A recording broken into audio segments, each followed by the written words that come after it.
जय श्री कृष्ण मित्रों इस वीडियो के माध्यम से हम लोग धूम्रलोचन और माता कौशिकी में भयंकर युद्ध के बारे में वर्णन करेंगे, समझेंगे कि इसके पीछे क्या कारण था कि इतना भयंकर युद्ध हुआ। बहुत ही रोचक कथा होने वाली है। समझने के लिए वीडियो के साथ अंत तक बने रहें। वीडियो पसंद आती है तो कृपया वीडियो को लाइक करें और अपने मित्रों के साथ शेयर भी करते रहें। आइए मित्रों, आगे हम लोग बात करते हैं। मित्रों, प्राचीन काल में शुंभ और निशुंभ नाम के दो राक्षस हुआ करते थे। उन्होंने अपनी शक्ति के घमंड में चूर होकर इंद्र से तीनों लोक का राज्यभार छीन लिया और वहीं सूर्य, चंद्रमा, कुबेर, यम और वरुण के अधिकार का भी उपयोग करने लगे।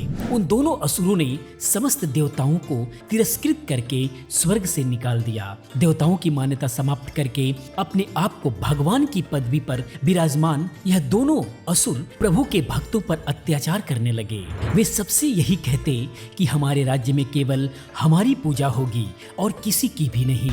जब इन राक्षसों ने देवताओं को स्वर्ग से बाहर निकाल दिया, तब देवताओं को आदिशक्ति द्वारा दिए हुए वरदान का स्मरण हुआ कि जब भी देवताओं पर संकट आएगा, आदिशक्ति स्वयं प्रकट होकर उनके संकट का निवारण करेंगी। इस बात के स्मरण आने पर सारे देवता गिरिराज हिमालय पर गए और भगवती विष्णु माया की स्तुति करने लगे। वहीं पर उन्होंने माँ आदिशक्ति दुर्गा को याद करके उनकी उपासना करना प्रारंभ की। देवों ने कहा, अपने भक्तों की आप ही रक्षा करो माँ। इस प्रकार जब देवता माँ दुर्गा की उपासना कर रहे थे, तब उस समय माँ पार्वती देवी माँ गंगा जी के पानी में स्नान करने के लिए वहां आई। तब माँ पार्वती ने उन देवताओं से पूछा, आप लोग यहाँ किसकी उपासना कर रहे हैं? उसी समय उनके शरीर से शिवा देवी प्रकट हुई और बोली, राक्षस राज शुंभ से तिरस्कृत और युद्ध में निशुंभ से पराजित होकर यह समस्त देवता मेरी ही स्तुति कर रहे हैं। माँ पार्वती जी के शरीर कोश से अंबिका का प्रादुर्भाव हुआ था, इसीलिए वे समस्त लोकों में कौशिकी कही जाती हैं। कौशिकी के प्रकट होने के बाद माँ पार्वती देवी का वर्ण श्याम हो गया, अतः वे हिमालय पर रहने वाली कालिका देवी के नामों से विख्यात हुई। थोड़े समय पश्चात ही शुंभ निशुंभ के दूत चंड मुंड दोनों वहां पर आए। उन्होंने महासुंदरी अंबिका को देखा तो वो सोच में पड़ गए और वे भागे भागे अपने राजा शुंभ निशुंभ के पास गए और बोले, महाराज, हिमालय पर एक बहुत ही सुंदर कन्या उपस्थित हुई है। उसका रूप अति मनमोहक है और हमने आज तक कभी इतनी सुंदर स्त्री नहीं देखी। चंडमुंड के मुंह से ऐसी बातें सुनकर शुंभ ने अपने महादैत्य सुग्रीव को अपना दूत बनाकर देवी के पास भेजा। यह दूत हिमालय पर माता कौशिकी देवी समक्ष उपस्थित हुआ और उनसे बोला, हे महान सुंदरी, मैं तीनों लोगों के राजा शुंभ निशुंभ का दूत हूँ। उन्होंने मुझे आपके पास इसलिए भेजा है कि आप उनसे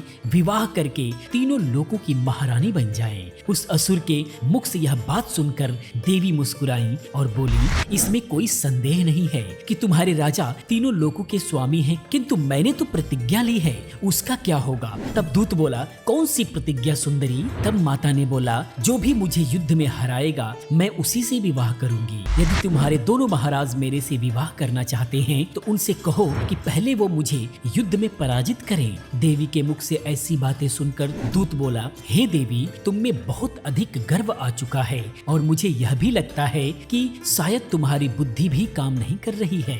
जब तुमको पता है कि हमारे राजा को जब सारे देवता मिलकर नहीं हरा पाए, तो तुम तो एक स्त्री होकर कैसे उन्हें हरा पाओगी? ऐसे कहकर दूत वापस आ गया और अपने महाराज शुंभ और निशुंभ को सारी बातें बताई। दूत की बातें सुनकर शुंभ और निशुंभ को बड़ा क्रोध आया। तब उन्होंने उनके सेनापति धूम्रलोचन को कहा कि धूम्रलोचन, यदि यह स्त्री तुम्हारे कहने से आती है तो ठीक है, नहीं तो इसका हरण कर कर यहाँ पर ले आओ। शुंभ निशुंभ की आज्ञा पाकर धूम्रलोचन अपनी सेना सहित हिमालय पर गया और देवी से युद्ध करने लगा। देवी कौशिकी ने क्षण भर में ही उसकी सारी सेना का अंत कर दिया और केवल एक हुंकार मात्र से धूम्रलोचन का वध कर दिया। धूम्रलोचन के संहार के पश्चात शुंभ ने चंड और मुंड को देवी कौशिकी से युद्ध करने के लिए भेजा। शुंभ शुंभ की आज्ञा पाकर चंड और मुंड ने चतुरंगिणी सेना के साथ गिरिराज हिमालय पहुंचा और देवी को युद्ध के लिए ललकारा। जब देवी ने यह सब देखा तो उन्हें बहुत क्रोध आया और उन्होंने मां काली का रूप धारण किया।